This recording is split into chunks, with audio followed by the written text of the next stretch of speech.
Hello, my welcome back to another channel. I'm JMJ Books Corner, and today we moved, so it's not really a book corner anymore. It's a book wall, but it doesn't matter. We are doing another 5-star prediction. I don't think I started this yet, so let's go ahead and talk about Atmosphere. I did read the entire thing of Atmosphere. Me and my husband just went on a 34-hour journey to go pick up his little brother. He is now here. I'm sure you'll hear him in the background eventually. He's living on the other side as well, so I'm just assuming. I had started Atmosphere during the day, hoping that I would finish it while working on some bullet journal setup stuff for July. I did not accomplish that. I also did not accomplish the bullet journal setup stuff either, because I didn't accomplish what I wanted to. The novel didn't end up being finished until on the road for the first half of the trip. I love this novel. It was a 4.75 out of 5. So close to another 5 this year. There are elements of this that just didn't fully materialize for me, but I loved the character. I felt like the character and the world were really well rounded, really well done. And the thing here also is that the last book was also Julia Wayland. These all three I did not know were all narrated at some point by Julian Wayland, and I think I would have maybe tried to get a physical copy of one of these. Atmosphere has also another narrator lead, so it's a dual story. So we're following our main character as she's trying to get into the space race and then trying to get into NASA. They're allowing females in. It's the 80s. It's a very complicated time because of a lot of other stuff. And this is her main goal. She was a professor and she signed up for it. They told her no, NASA did, and then she signed up for it again. She went and she was part of the class, was able to move forward. That's not so much a spoiler because in the beginning of the novel, you realize that the main character is a part of NASA because of her involvement in the second storyline. So the second storyline follows a group of characters who do become prevalent throughout the story as they are on a trip from hell in space. Everything you can think of is going wrong, and they're trying their best to survive. And so half the story is a survival story, and half the story is a story of love and the different multitudes that goes by and what you'll do for love and what people won't do for love, even if they think it's not, even if they think it's necessary, they're still backing further and further away from it. A part of this, once again, this is where spoilers do come in territory, because halfway through the novel, the whole novel, I was trying to guess this woman's sexuality, okay? Because I'm trying to figure out if it's asexual and if it was good asexual representation, because she has no inklings towards the men in her life. And then there's this girl named Vanessa who, like I said, is a very big player throughout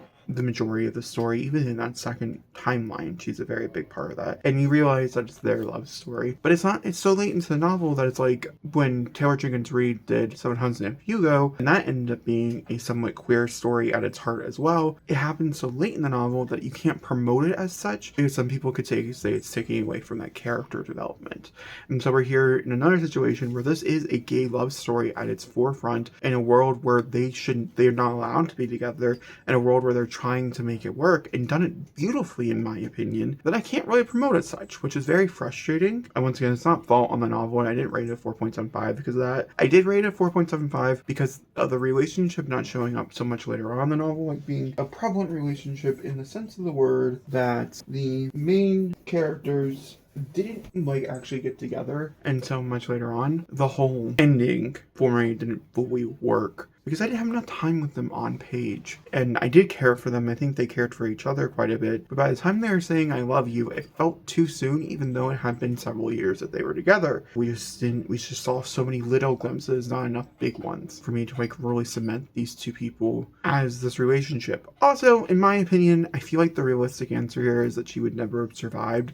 And so the ending to me does feel a little childish and a little unrealistic. But also on the other hand, I was thinking while reading it, oh great, this is another tragic lesbian love story. Like, these women just deserve happiness. And so on that hand, it's also frustrating because you'll want them to succeed, but it doesn't logically make sense for them to succeed. By the way, this is the first book for this 5-star prediction. Alrighty, let me come in here and update you guys on this 5-star prediction. I don't want to do Atmosphere how we did Atmosphere with Bury Our Bodies All the Way Down. This is W. Schwab's newest release, and I've been so looking forward to this. It's from 3 different perspectives. So we have someone set back in the 1500s or 1800s. I think it's actually the 1500s. I don't know. It's a long time ago. And she's forced to be wed, and she ends up meeting someone who gives her a tonic, and it helps her out. And then 10 years later, she ends up meeting them again, gives them a tonic, so she can't get pregnant, so forth and so forth. I'm really liking that storyline so far. That's read by Julia Wayland, which is why I couldn't read it initially.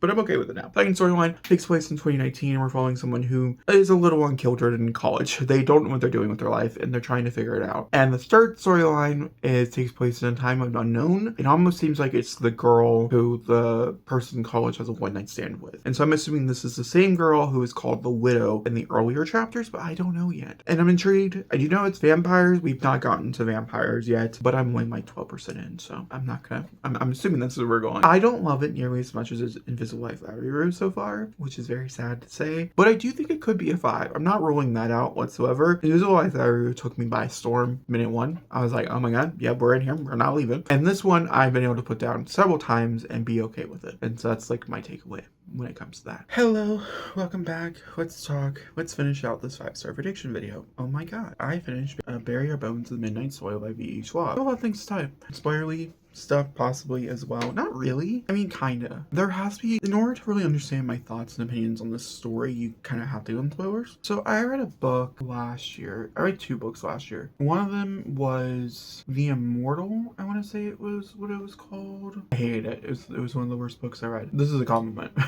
Not to that book. Immortal Pleasures by V.E. Castro. I absolutely hate that book. One of the worst books I've ever read. But it's very similar in the vein of this, following a vampire for a very long time as they progress through history. So that was one of the things. It also reminded me of The Familiar by Leigh Bardugo as well. Both those books. Both are vastly different from this novel, and this one was vastly better than both those combined. I would like to mention that this book did put me into a slight reading slump. And I actually know what it's about, but I'm just gonna put it out there. This is a spoiler alert. If you have not read Bury Our Bodies in the Midnight Soil, I gave it a 4.5. I think it's really well written. I think the Schwab had a cool idea here. I am a bit mixed on the page count. I mean, I understood what she was trying to do, but I don't know if it fully worked, and maybe this could have been like a 300-page novel. I don't know. I don't think it's gonna work for everybody. Actually, I have a feeling it's not gonna work for a lot of people. This is no Invisible Life Labyrinth. It's very similar elements to Invisible Life Labyrinth, but not very much. And I did like the vampires that were here, and when they do show up, probably like 30% into 25% into the novel, they really cook it. That's pretty cool too. Alright, that's all my non-spoilery content for you though. I'm gonna be honest with you. I can't tell you about the characters, can't tell you about anything. We're gonna talk spoilers going forward, just so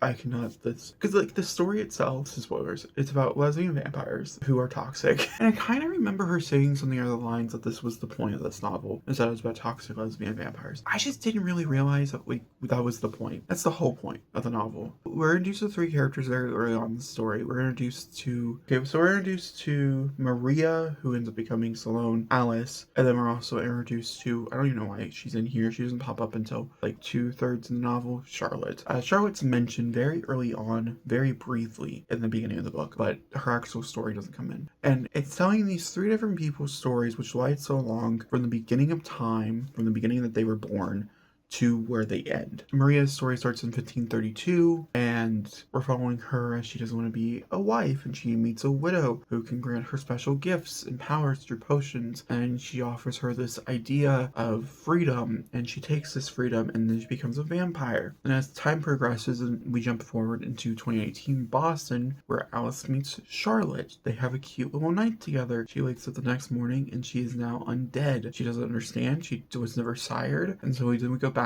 to Maria's story, where she was never sired either. She killed her maker when she became a vampire. It's something you can do. You can drain them dry. And so she goes on these like little pathways. And I think the little pathways, the characters that are introduced throughout the story are supposed to show these are the things that are happening. These are the things that are building up to what Maria will become. Because Maria is ultimately the villain of the story. Because when Charlotte's introduced, Charlotte was made as Maria's lover. Maria learns that you can only go so long in this world, several centuries, before you have to pick a lifelong partner for it. Does end up picking a lifetime partner in Charlotte. And she ends up meeting Charlotte in the 1800s, and she knows right away after a few seasons that Charlotte is the one. And so she turns Charlotte without Charlotte's like true knowing of what's going to happen. And they have a few centuries where they are somewhat in love. I wouldn't say madly in love, but they are in love to the best of their ability, the best of a vampire's ability, I guess. And then this relationship turns extremely toxic. Maria has these extreme impulses of jealousy and anything under those lines, and her and Charlotte end up getting into a fight, and Charlotte can't kill her because of reasons. And I'm not even know why I'm being vague. She made a promise, and I guess you could take an oath. When you're a vampire, you're fucking screwed.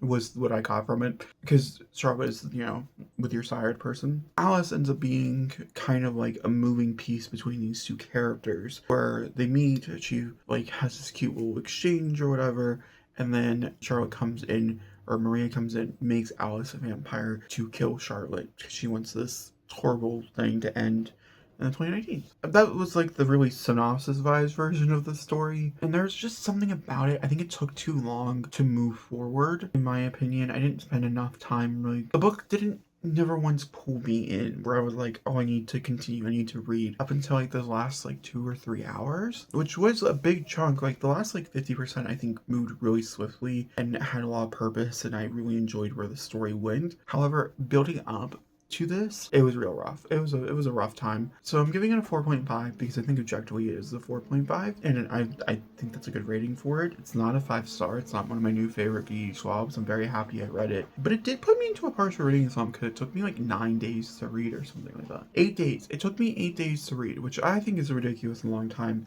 especially because I technically started it like 18 days ago. I put it down though. I quickly DNF because I just knew. Also, Julia Wayman is in here, and I don't really know if her voice fit with everybody else's either. That is the 5 star prediction video, guys. We read 2 books for you, both read by Julia Wayman, ironically. But we have Atmosphere, which I enjoyed just a pinch better, and then we also have Bury Our Bones in the Midnight Soil. Both these, I think Atmosphere was like a 4.75. This was a 4.5. I enjoyed both immensely. Would highly recommend both. I hope you guys enjoyed this video. I'll talk to you guys on next time through another beautiful video. Also, just a little heads up, this is the last 5 star prediction of this time.